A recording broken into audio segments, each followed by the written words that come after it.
بولتے کیوں نہیں بھائی؟ بہت خاندانی بات کر رہا ہوں, اللہ کرے کھوپڑی میں اتر جائے, اللہ کرے مجھے سمجھ میں آ جائے سب سے پہلے تو. مثال کے طور پر اللہ نے آپ کو حکم دیا یہ نہیں کرو, کوئی بھی حکم دے دیا, رشوت نہیں لو.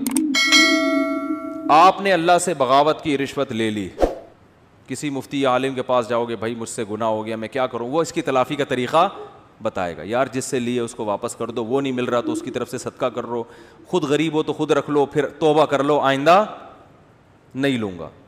اللہ کی طرف سے گارنٹی ہے جو تم سے غلطی ہوئی تھی اللہ کیا کر دے گا, معاف. بشرطے کہ یہ نہ ہو کہ یہ نیت نہ ہو کہ چلو وہ والی تو لے لی تھی بہت اچھا ہو گیا, ٹھیک ہے نا بھائی, ندامت بھی ہو کہ میں نے غلط کیا, بد نظری ہو گئی, کچھ بھی ہو گیا, قتل بھی ہو گیا, اس کی بھی تلافی ہے اسلام میں.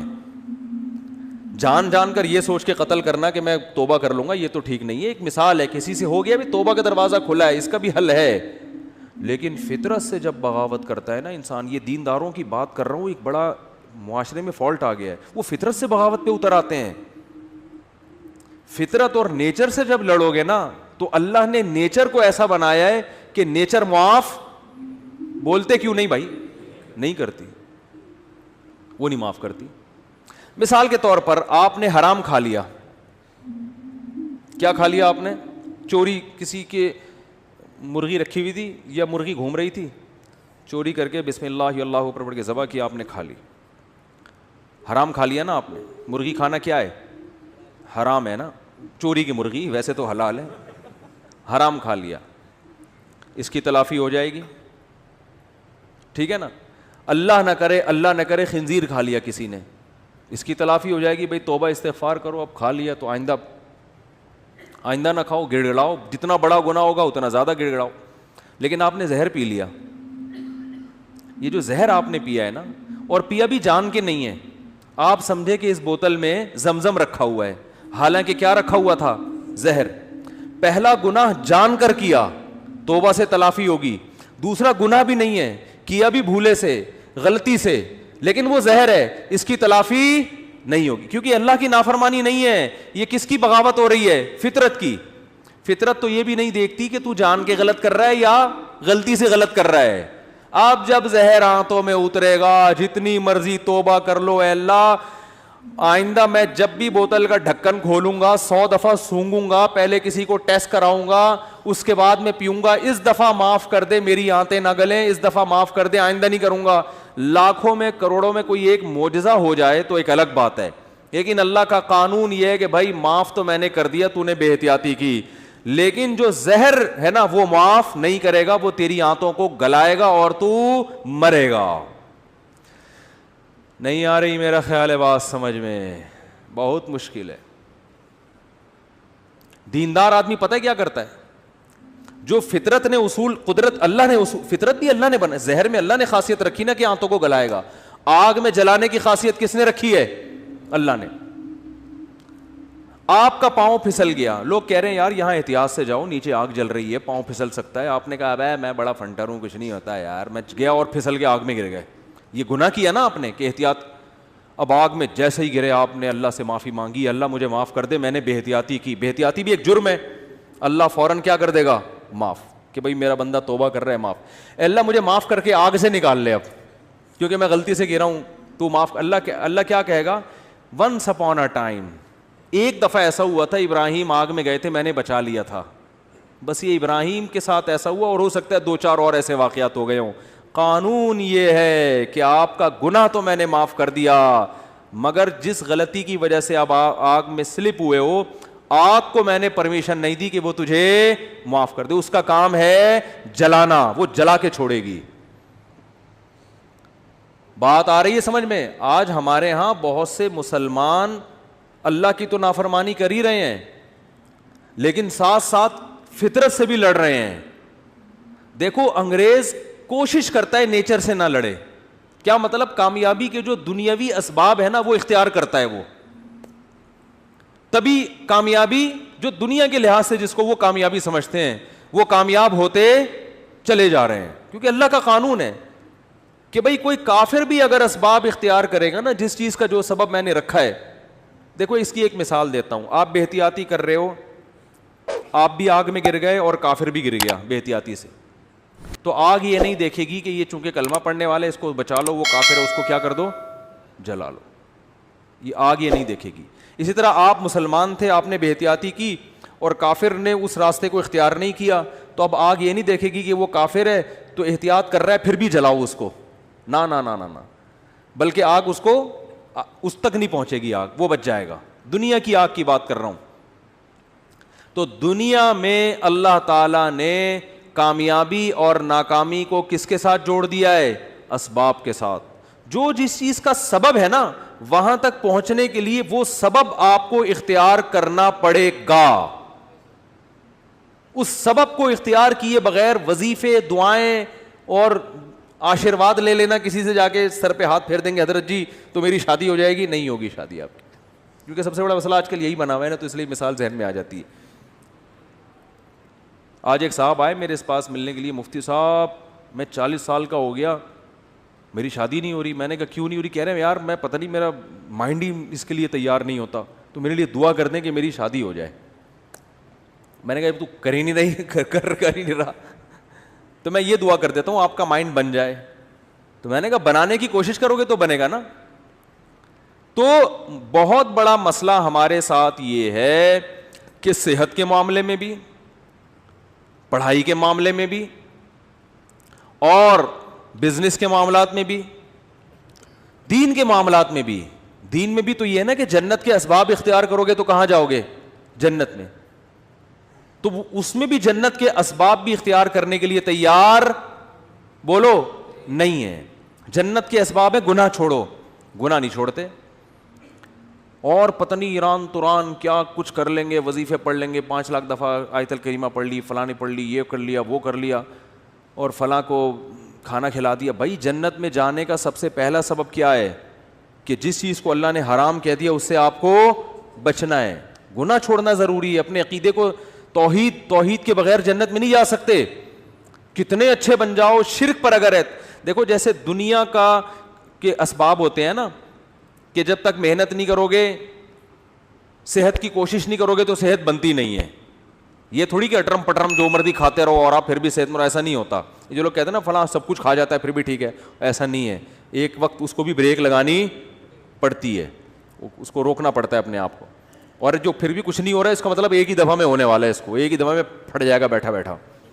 کیونکہ جو کچھ ہوتا رہے نا تو انسان پھر بھی تھوڑا سا احتیاط سے چلتا ہے. اس کا مطلب ایک ہی دفعہ میں اس کا کچھ ہونے والا ہے, ٹائٹ طریقے سے دھماکے کے ساتھ پھٹے گا. گرنیڈ ایک ہی دفعہ پھٹتا ہے اور کلاشن کوف سے گولیاں مسلسل چلتی رہتی ہیں, ٹھیک ہے نا. گرنیڈ کیا ہوتا ہے, ایک ہی دفعہ پھٹتا ہے, بس وہ دوبارہ چلنے کے قابل نہیں رہتا.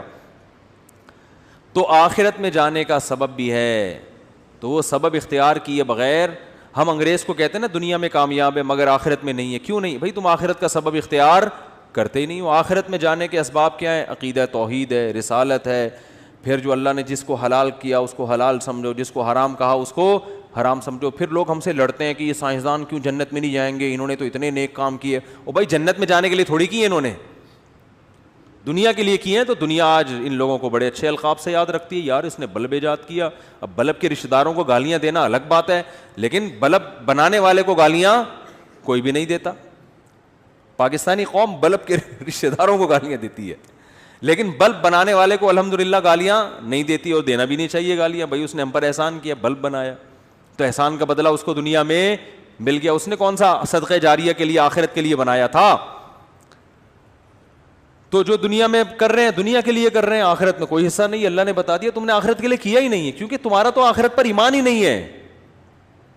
تو اس لیے بات خوب یاد رکھو, صحت کا مسئلہ ہو, گھر میں بچوں کی تربیت کا مسئلہ ہو, پیسے کمانے کا مسئلہ ہو, صحیح ہے نا, جب تک محنت نہیں کرو گے, قانون اللہ کا یہ ہے کہ کخ بھی ہاتھ میں نہیں آئے گا, کخ بھی نہیں آئے گا ہاتھ. کل رات میں مثالیں اس لیے دیتا ہوں تھوڑی سی عبرت کے لیے. کل ہماری ایک جگہ دعوت تھی, بہت ہی اچھے لوگ تھے, وہ دعوت ٹھکرائی نہیں جا سکتی تھی. کھانا کھایا ہم نے 11 بجے رات, اور وہ انہوں نے اتنا کچھ بنایا ہوا تھا, وہ بھی باقاعدہ آرڈر پہ کھایا ہم نے. ابھی میں کیا بس وہ سن بھی رہے ہوں گے نا بیان. کھایا. اب 11 بجے جب آپ کھاؤ کے سو گے تو آپ کی صحت ٹھیک ہو سکتی ہے؟ پھر آپ کہو چونکہ میں مفتی صاحب ہوں اور لوگ کہتے ہیں عالم ہے، لوگوں کے خیال میں کوئی نیک آدمی ہے، اصل تو اللہ ہی جانتا ہے کون نیک ہے، کون بزرگ ہے، کون عالم ہے، لیکن لوگوں کا ایک اچھا گمان اگر فرض کر لیں تو چونکہ ہم نے 11 بجے کوفتے کھائے ہیں، کوفتے بنائے ہوئے تھے بڑے خاندانی قسم کے، پھوڑ دیے ہم نے، طبیعت سے پھوڑے. اچھا وہ تو میں ان سے کہہ رہا تھا کہ مولانا طارق جمیل صاحب تو رات کو کھانا کھاتے ہی نہیں ہے نا، رات کو کھانا حضرت مولانا طارق جمیل صاحب نہیں کھاتے، وہ اتنے 2-4 نوالے بس جتنا بھی رکھا وہ نہیں کھاتے، صحت کا خیال کرتے ہیں. تو میں نے کہا یار اتنا تپڑ مجھ میں نہیں ہے، اتنا اچھا کھانا رکھا ہوا ہے اور میں کھاؤں نہیں. تو وہ کہنے لگے، میں نے کہا ہم نے اس کا ایک آلٹرنیٹ تلاش کیا ہوا ہے، کھائیں گے طبیعت سے. تو ہم نے پھوڑا، اب جب پھوڑا ہے تو ظاہر ہے پھر اس پھوڑے ہوئے کو نکالنا بھی تو ہے نا کہیں. تو اس کا حل پھر ہم، میرے ساتھ ایک ہمارے دوست تھے وہ کافی وزنی ہیں، میں نے کہا بیٹا اب میں تو نہیں سو سکتا ایسے، میں تو نہیں سو سکتا، یہ تو خودکشی ہے. تو میں نے کہا جب تک یہ جتنی کیلوریز جمع ہوئی ہیں نا یہ برن نہیں ہوں گی نا میں نہیں سوؤں گا. انہوں نے کہا کیسے برن کرنا؟ میں نے کہا پیدل نکلو. تو ہم پھر نکل لیے پیدل، ٹھیک ٹھاک واک کی. پھر ہمارے ایک دوست کا جم ہے یہاں چلا گیا، پھر وہ جو مشین ہوتی ہے نا بھاگنے والی اس پہ بھاگا. میں نے دیکھا، میں نے اس سے پوچھا یار آدھا کلو کڑھائی میں کتنی کیلوریز، میں نے آدھا کلو کڑھائی نہیں کھائی لیکن اس سے ویسے ہی پوچھا ہے کتنی کیلوریز ہوتی ہیں. اس نے کہا کہ پتہ نہیں 100 ہوتی ہیں. تو میں نے کہا جب تک 100 یہاں وہ مشین میں لکھا ہوا تھا نا اتنا اس پہ میں چلا ہوں اور تیز واک کی ہے کہ جب وہ آئے نا کہ 100 کیلوریز آپ کی برن ہو گئی ہیں پھر ہم مشین سے اترے. ہم نے کہا اب ہمارے لیے سونا کیا ہو گیا ہے؟ بولو نا بھائی، حلال. یہ اتنے نیک ہم بھی نہیں ہیں کہ اتنا صحت کا خیال رکھیں. ونس اپون اے ٹائم ایک واقعہ اچھا آ گیا، ہم نے کہا پارسل کر دو. یہ کرنا پڑے گا آپ کے باپ کو بھی، ورنہ توند نکلے گی، ورنہ عجیب سے ہو جاؤ گے. زندگی ایسی بہاریں اور خوشیاں کیا ہو جائیں گی، ختم. وہ کڑھائیاں جو آپ کوفتے جو کھا رہے ہو نا آہستہ آہستہ جا کے مختلف جگہوں پہ سے نکلنا شروع ہوں گے. کبھی کوفتہ یہاں سے نکلے گا، ڈاکٹر کہیں گے ان کی رسولی نکل آئی. وہ رسولی نہیں ہے، وہ جو کوفتے آپ نے کھائے ہیں ان میں صرف ایک کوفتہ نکلا ہے ابھی تو باقی کیا ہے، باقی ہیں. تو مختلف، ابھی تو تھوڑے دنوں میں آپ خود کوفتہ بن جاؤ گے. اور پھر کیا کرتے، صحت ٹھیک نہیں ہے، گھٹنوں میں درد، یورک ایسڈ بڑھا ہوا ہے، یہ ہوا ہے. پھر آتے ہیں کہ جی وہ مفتی صاحب کوئی وظیفہ بتا دیں کہ فلاں بزرگ کے پاس چلے جاؤں. پھر وہ فلاں آستانے پہ ایک بڑے اولیاء اللہ بیٹھتے ہیں، آدمی ہے کہ لیکن اولیاء اللہ. اولیاء تو ولی کی جمع ہے بھائی، ولی اللہ ہوتا ہے اس کو لوگ کیا کہتے ہیں، اولیاء اللہ بیٹھتے ہیں. اولیاء اللہ تو بہت سارے ہول سیل کے حساب سے کہہ رہے ہیں. وہ فلاں آستانے میں ایک اولیاء اللہ بیٹھتے ہیں، وہ ایسا دم کرتے ہیں بھائی، ان کے پاس جاؤ ایسا تعویذ ہے. ابے تو کھا کیا رہا ہے، تو کمبخت، تو تعویذوں میں نہائے گا بھی نہ کک بھی نہیں ہوگا. اللہ کا قانون ہے بھائی، قانون ہے کہ جتنا کھا رہے ہو نا اس کا وہ یوٹیلائز ہو گئی تو صحت صحیح رہے گی، نہیں ہو رہا تو پھٹ جاؤ گے دھماکے کے ساتھ. بچوں میں تو چلو گروتھ ہو رہی ہوتی ہے نا، اب 40 سال میں گروتھ تھوڑی ہوگی آپ کی، اب تو فیٹ بڑھے گا، اب تو پھوڑے نکلیں گے، وہ کوفتے نکلیں گے مختلف جگہوں سے، آپ کے کولیسٹرول بڑھے گا 10. پھر بھی اگر مر جائے آدمی تو پھر اللہ نے مار دیا. اونٹ پہ بیٹھے ہوئے آدمی کو بھی کتا کاٹ لیتا ہے جب انسان کی لکھی ہوئی ہوتی ہے. لیکن پھر اس بیماری پر گناہ نہیں ملتا بلکہ درجات بلند ہوتے ہیں. ہمارے نبی صلی اللہ علیہ وسلم بھی بیمار ہوا کرتے تھے، بخار آیا کرتا تھا اور آپ فرماتے تھے بخار مومن کے حق میں اللہ کی رحمت. لیکن آپ کو یہ بخار معاذ اللہ بد پرہیزی سے نہیں آتا تھا. سمجھ میں آ رہی ہے بات؟ ایک بیماری اللہ کی طرف سے ہوتی ہے، وہ آپ کی کوتاہیوں کی وجہ سے نہیں ہوتی. وہ بیماری اللہ کی رحمت ہے، اس میں گناہ معاف ہوتے ہیں.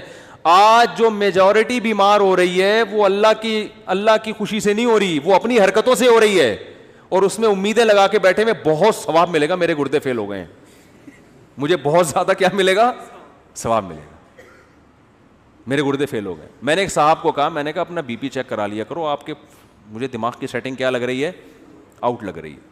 کبھی کبھار نا میں نے کہا چیک کرا لیا کرو، کیونکہ مجھے نہیں لگ رہا کہ آپ کا بی پی نارمل ہے. کہ ابے چیک ویک کرانے سے کچھ نہیں ہوتا، مجھے خود بتا رہے تھے ابے بی پی چیک کرانے سے، جب یہ تو انہی کو ہوتا ہے جو چیک کراتے ہیں، الٹا ہوتا ہی انہی کو ہے جو بار بار کیا کرتے ہیں.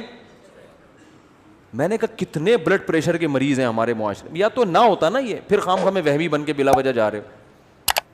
وہی ہوا, ان کے پتہ نہیں کوئی رکھ پڑ گئی, ان کی بی پی ہائی تھا, پتہ ہی نہیں چلا ان. اور ایک صاحب کے ساتھ تو ایسا ہوا, ان کو بھی سمجھایا, ان کا تو انا للہ ہی ہو گیا, اللہ تعالیٰ مغفرت فرمائے. بہرحال وہی بات ہے, اللہ تو معاف کر دے گا اگر بعد والے اس کے لیے توبہ استغفار کرے, لیکن فطرت معاف نہیں کرتی. فطرت نے دماغ کی رگ بولو پاڑ دی. اتنا یہ نہیں دیکھا کہ بھئی یہ تو یہ جو آج کل بیماریاں چل رہی ہیں, بلڈ پریشر ہے. پھر اماں ماں باپ کی خدمت میں بھی سب سے بڑی خدمت یہ ان کی صحت کا خیال رکھو. اماں کے دیکھو کھا کیا رہی ہیں, ابا کو دیکھو, ابا چھوڑ دو پراٹھے, ابا کے پاؤں پکڑو, ابا اس عمر میں پراٹھے سوٹ نہیں کرتے. اور اگر ابا نے پراٹھے کھائے ہیں تو ابا سے بہت محبت کے ساتھ واک کراؤ ان کو, کہ ابا مفتی صاحب اگر پٹھان ہوٹل کے پراٹھے کھا لیتے ہیں تو واک بھی کرتے ہیں, ٹھیک ہے نا. آپ نے مفتی صاحب کے بیان سنے کہ انہوں نے ہوٹل کے پراٹھے کھائے ہیں, تو ابا پھر وہ دیکھو, پھر بھی اللہ کی طرف سے سب کچھ ہو سکتا ہے. بڑے بڑے صحت مند ہم نے دیکھے ہیں دھڑام سے نیچے گئے, تو وہ اللہ کی طرف سے ہے نا, وہ تو اللہ سے تو تھوڑی کوئی لڑ سکتا ہے. لیکن قانون یہی ہے, اور قانون کو فالو کرو گے تو 99% غالب یہی ہے کہ اللہ کی مدد آئے گی. حکیم محمد سعید صاحب جو ہے نا, قانون کو فالو کرتے تھے, نیک آدمی تھے, کبھی تکبیر اولیٰ فوت نہیں ہوتی تھی ان کی. 68 ایئرز میں 68 سال میں ٹینس کھیلتے تھے, ایک ایک 2 گھنٹہ. آج کوئی کھیل سکتا ہے؟ 40 سال کا آدمی کمر پکڑ کے بیٹھ جائے گا, اس لیے کہ صحت کے اصولوں پر عمل. بھائی اتنے بجے کھانا ہے, یہ کھانا ہے, یہ نہیں کھانا. ایک حد تک تو سب کچھ چل جاتا ہے, اٹرم پٹرم برگر شرگر انڈے والا وہ والا بھی پھوڑ دیا, اس کے بعد فطرت انتقام لینا شروع کرتی ہے. تو ہم کہتے ہیں نہیں جی, اصل میں تو یہ انہی کو ہوتا ہے جو زیادہ احتیاط کرتے ہیں. آج ایک آدمی کہنے لگا کورونا انہی کو ہو رہا ہے جن کو جو زیادہ احتیاط کر رہے ہیں. میں نے کہا کتنے لوگوں پہ تحقیق کیا آپ نے؟ 2-4 ایسے ہوں گے جنہوں نے احتیاط کی پھر بھی ہو گیا, زیادہ تر وہی ہیں جو احتیاط نہیں کرتے ان کو ہو جاتا ہے. تو تحقیق جب کی جاتی ہے نا تو 2-4 آدمیوں کو دیکھ کے نہیں کی جاتی ہے, پوری رپورٹ آپ کے پاس ہو اس کے بعد تحقیق کا پتہ چلتا ہے.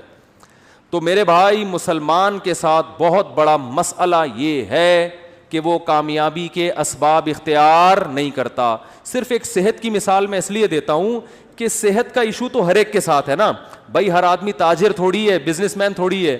کچھ ملازمت کرتے ہیں, کچھ تاجر میں ہیں, کچھ پڑھائی پڑھ رہے ہیں, کچھ کوئی اور کام کر رہے ہیں. لیکن صحت تو ایک ایسی چیز ہے جس سے ہر ایک کو محبت ہوتی ہے نا. تو اسی صحت کے معاملے میں اپنے حالات دیکھ لو, اسی صحت کے معاملے میں اپنے حالات دیکھ لو کہ جس کو اپنی صحت کی فکر نہیں ہے وہ باقی کام کیا ٹھیک کرے گا. آپ کہہ سکتے ہو ہمیں صحت کی فکر اس لیے نہیں ہے کہ ہمیں کوئی صحت بنانے کا زیادہ شوق ہی نہیں ہے. یہ 100% غلط ہے. اگر یہ بات درست ہوتی تو آپ بیمار ہو کے اتنا پریشان نہ ہوتے. پھر آپ کو شوگر ہو جاتی, آپ خوش ہوتے یار ہمیں کون سا صحت کیا ہو گئی, کوئی مسئلہ نہیں. ابے ایسی ٹینشن میں آتے ہیں یار یہ کیا ہو گیا, کڈنی فیل ہو گیا, تو آپ کہتے ہیں کوئی مسئلہ نہیں, کڈنی ہے نا, فیل ہو گیا تو کیا ہوا, دوسرا لگوا لیں گے, ادھار لے لیں گے 70 وہی سے کچھ دنوں کے لیے. لیکن آپ کتنی ٹینشن میں آتے ہو, اس کا مطلب آپ صحت پہ کمپرومائز کرنے کے لیے تیار نہیں تھے. آپ سستی, کاہلی اور معذرت کے ساتھ, بہت ہی معذرت کے ساتھ, پوستی پن کی وجہ سے ایسا ہو رہا ہے آپ کے ساتھ. پوستی پن سمجھتے ہیں؟ پوستی نہیں پتا, اتنا مشہور گالی ہے یار, کہتے ہیں پوستیوں کی طرح پڑا رہتا ہے, کہتے نہیں ہے. تو وہ یہ پوستی پنا ہے کہ پرواہ ہی نہیں ہے, نہ کھانے کا ہوش, کھائے جا رہے ہیں تو نان اسٹاپ کھائے جا رہے ہیں. ایک بندہ آیا, میں ڈاکٹر کے پاس بیٹھا ہوا تھا, اتنا گول موٹا ماشاءاللہ.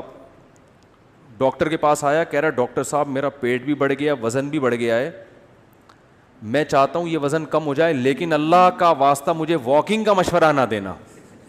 میں اسے جاگنگ کا کہنے والا تھا, وہ کہہ رہا تھا کہ اللہ کا واسطہ مجھ سے چلا نہیں جاتا, کوئی دوائیں کھلا دو میں ہلکا ہو جاؤں. ڈاکٹر نے اس کو بولا بھائی ایسا ممکن نہیں کہ لیٹے لیٹے سرنج سے جو ہے نا تمہاری چربی نکال کے تمہیں کم کر دیں. فٹ بال میں سے تو ہوا ایسے نکالی جا سکتی ہے, بندے میں سے ہوا نکالنا میرے بھائی آسان نہیں ہے. بندے کو اپنی ہوا خود ہی نکالنی پڑے گی, چلے بغیر یہ ممکن نہیں ہے. تو دیکھو ہارڈ ورکنگ, محنت, دماغی محنت بھی, جسمانی محنت بھی, جب تک اس سستی کو اپنے آپ سے دور نہیں کرو گے, نہ اللہ کے ہاں کوئی مقام حاصل کر سکتے ہو اور نہ دنیا کے ہاں کوئی مقام حاصل کر سکتے ہو. اور اس میں یہ امیدیں, بے دین آدمی تو کہتا ہے چلو کہیں بھی مقام نہیں مل رہا کیا کریں, دیندار آدمی اس پہ دین کا لیبل لگا دیتا ہے. یہ ہے اصل چیز خطرناک جو میں بیان کرنا چاہتا ہوں. اگر کوئی اسباب اختیار کرتا ہے نا کامیابی کے, اس کو بیوقوف سمجھتے ہیں لوگ. علماء کے ساتھ دیکھ لو نا, علماء کے ساتھ گارڈ ہوتے ہیں, زیادہ تر علماء کے ساتھ جو مشہور ہیں نہیں ہوتے, ہوتے ہیں؟ بولو نا. اور یاد رکھو یہ ذمہ داری جو خود عالم ہوتا ہے نا وہ اس سے بے پرواہ ہوتا ہے, وہ تو شہادت کی تمنا میں ہوتے ہیں. یہ ان کے ماتحتوں کا, مریدوں کا کام ہوتا ہے ان کو اس کی طرف توجہ دلانا کہ حضرت آپ کو ایسے چھوڑیں گے نہیں, گارڈ کے بغیر نہیں چھوڑیں گے ہم آپ کو. لیکن مسجدوں میں الٹا ہو رہا ہے, مرید الٹا کر رہے ہوتے ہیں. اگر ان کے پیر صاحب گارڈ اپنے خرچے پہ بھی رکھ لینا تو مریدوں کو اعتراض ہو رہا تھا, یار پیر صاحب کو اللہ پہ توکل, بولو بھائی پیر صاحب کو تو اللہ پہ توکل ہی نہیں ہے. مفتی نظام الدین شہید ہو گئے, وہ تو گارڈ کی موجودگی میں شہید ہوئے. اس کا مطلب ہے کہ گارڈ ان کے ساتھ تھے مگر جتنی سیکیورٹی ہونی چاہیے تھی اتنی. دیکھو باطل لوگوں میں قتل بہت کم ہوتے ہیں لوگ, اہل باطل کے یہاں, اس لیے کہ وہ اللہ پہ توکل تو ہے ہی نہیں نا ان کے یہاں تو سب کچھ اسباب. آپ کو پتا ہے یہ جو ڈونلڈ ٹرمپ کی سیکیورٹی, کبھی یوٹیوب پہ سرچ کریں آپ حیران ہو جائیں گے. یہ سیکیورٹی اگر کوئی مسلمان سربراہ رکھ لے تو لوگ اس کو کیا تانا دیں گے؟ اللہ پہ توکل نہیں ہے. حالانکہ یہ تانا یہاں بنتا ہے ہی نہیں. ہمارے شیخ نے گارڈ رکھے, حضرت مفتی رشید احمد صاحب نے, تو لوگوں نے کہا ایک طرف اتنے اللہ والے, اللہ کی محبت میں ہر وقت آنسو نکلتے رہتے ہیں, روتے رہتے ہیں, اور اپنی حفاظت کے لیے. حضرت کے تو گارڈ ایسے خاندانی گارڈ تھے, وہ تو کسی کو معاف کر, وہ تو حضرت کی تو یعنی وہ تو گارڈ کا اس سے بھی تعلق ہے نا کہ آپ کو خطرہ کتنا ہے. تو حضرت کو تو بہت زیادہ خطرہ تھا. تو حضرت ہی کے بہت سے مریدین نے کہنا شروع کیا, بھائی ان کا تو اللہ پہ توکل نہیں ہے, اتنے بڑے بزرگ بنے. ہر ایک کی تلاشی ہوتی تھی, جو بھی آتا تھا نا, چاہے کوئی بزرگ آئے نیک آئے, گارڈ سب کو اچھی طرح کنگال کے اندر بھیجتے, اب آپ جا سکتے. تو بہت سے لوگ بگڑ بھی جاتے تھے, ابے کہ ہم بم لے کر آ رہے ہیں. بعض کہتے تھے کیا ہم شکل سے چور لگ رہے ہیں, کیا ہم بم رکھنے آئے ہیں یہاں پہ. تو حضرت کی طرف سے ہدایت تھی, کسی کو معاف کرنے کی اجازت نہیں ہے, سب کی تلاشی. تو بہت سے دینداروں نے اعتراض کیے, ان کو پہ توکل نہیں ہے. اللہ کی قدرت, ایک حملہ ہو گیا مدرسے پر. یہ بات ہے 94-95 کی. ہم بھی مدرسے میں نیچے سو رہے تھے, کچھ دہشت گرد مدرسے میں گھسے. گارڈ نے بہادری کی ہے, وہ مورچے سے اتر کے اس نے چھلانگ لگائی, ریپیٹر سے پورا برس فائر کیا, پورا برس اس کے پیٹ میں, وہ تو وہیں شہید ہو گیا. لیکن اس کی بہادری سے فائدہ یہ ہوا کہ وہ جتنے دہشت گرد تھے وہ مدرسے کے اندر داخل نہیں ہو سکے. ورنہ آج میں یہاں ممبر پہ بیٹھ کے بیان نہیں کر رہا ہوتا, کیونکہ ان کا تو ہدف تھا گولیاں ہمارے اوپر سے گئیں, ہم لیٹے ہوئے تھے, ہمارے اوپر سے گولیاں جا رہی تھیں, مسجد میں سو رہے تھے. تو جو دہشت گردوں نے کارروائی کی نا, ان کی گولیاں ہمارے اوپر سے گئی ہیں. تو جب ہم اٹھے ہیں تو وہ بھاگ چکے تھے, کیونکہ اس نے گارڈ نے ایسی بہادری دکھائی کہ وہ جان پہ کھیل گیا, خود تو شہید ہو گیا, اور لیکن اس نے ان سب کو بھگا دیا. تو اس کے بعد وہ جو باتیں کرتے تھے نا الٹی, انہوں نے کہا یار اچھا ہوا انہوں نے گارڈ رکھے ہوئے تھے, ورنہ تو آج تو سارے ہی گئے تھے. تو حضرت کو اتنا غصہ آیا, حضرت نے فرمایا غنیمت ہے, سمجھ میں آ گیا, ایک بندے کو شہید کروا کے بات سمجھ میں آ گئی, لیکن شکر ہے. تو حضرت فرماتے تھے یہ کون سی عقل مندی ہے کہ ایک بندہ کو شہید کروانے کے بعد بات سمجھ میں آئے. عقل مندی تو یہ ہے کہ کام سے پہلے بات سمجھ میں آ جائے. پھر حضرت نے فرمایا, حضرت مولانا یوسف دھیانوی شہید رحمۃ اللہ علیہ, اتنے بڑے بزرگ, اتنے بڑے عالم, ان کی محنتیں ہوتی ہیں, پوری جوانی علم حاصل کیا ہوتا ہے, اتنی یہ ایسی شخصیتیں غیروں کے پاس ہوتی نا تو آپ دیکھو وہ کتنی قدر کرتے ہیں ان کی. گورا اپنے سائنسدانوں کی کتنی قدر کرتا ہے. گورے کو پتا ہو کہ یہ ہمارا قیمتی سرمایہ ہے. اچھا مجھے ایک بات بتاؤ, آرمی کا کوئی بہت بڑا آفیسر ایسے ہی سول ڈریس میں ایسے ہی گھوم رہا ہو اور کوئی گارڈ وارڈ نہ ہو, آرمی چھوڑے گی اس کو؟ آرمی بولے گی بھائی تم پہ خرچہ ہوا ہے, تم اگر شہید ہو گئے نا تم تو جنت میں جاؤ گے, ہماری ایسی کی تیسی ہو جائے گی, ہم نے ٹریننگ کی ہے, لاکھوں روپے خرچ کیے ہیں. ایک آرمی کے آفیسر آئے تھے ملنے کے لیے, وہ پتہ نہیں SSG کمانڈو تھے کیا تھے. تو ہمارے دوست نے مجھے بھی انوائٹ کر لیا, اس نے ان کی دعوت کی تھی, مجھے بھی انوائٹ کیا. تو وہ پائے وائے پکے تھے, وہ نہیں کھا رہے تھے, کوئی پائے تھے یا کیا کوئی ایسی خوراک تھی جو فل آف کولیسٹرول ہوتی ہے, تو وہ نہیں کھا رہے تھے. تو ہمارے دوست نے ان سے پوچھا آپ کیوں؟ انہوں نے کہا یار ہماری ٹریننگ پہ, صحت پہ اتنے لاکھوں روپے خرچ ہوئے ہیں, میں پائے کھا کے حکومت کا وہ پیسہ ضائع نہیں کرنا چاہتا, میں کھانے پینے میں احتیاط, یا تو پہلے کھانا کھا چکے تھے, ڈبل کھانا تھا, کیا تھا, مجھے تو واقعے کا اصل مغز یاد رہ جاتا ہے, پوری تفصیل یاد نہیں رہتی. تو میں نے کہا بندہ خاندانی ہے. بندہ کیا ہے؟ حکومت کے پیسے سب نہیں ہے خاندانی, ہر طرح کے لوگ ہوتے ہیں, فوج میں بھی ہر جگہ تو کھا بھی رہے ہوتے ہیں کہ آ جاؤ, حکومت کا پیسہ ہے نا, پھر تو ڈبل کھانا ہے. ٹھیک ہے نا. اچھے بھی ہوتے ہیں, ہر طرح ہر طبقے میں اچھے برے سب طرح کے لوگ ہوتے ہیں. تو وہ بڑے خاندانی تھے, بریگیڈیئر کے رینک کے آدمی تھے, انہوں نے کہا میں نہیں کھاؤں گا. اتنا خرچہ تھی, بڑی ٹائٹ خاندانی قسم کی فٹنس. تو یہ انسان کے عقل مند ہونے کی علامت ہوتی ہے. کوئی سیکیورٹی کا انتظام نہیں. تو یہ ہمارے دینداروں میں ایک بہت بڑا فالٹ ہے, وہ اس کو توکل سمجھتے ہیں, حالانکہ یہ توکل نہیں ہے. قرآن نے کیوں کہا ادوا لہم ما استطعتم من قوہ, قوت اختیار کرو, الا ان القوۃ الرمی, آپ نے فرمایا قوت سے مراد تیر اندازی ہے, تیر اندازی سیکھو.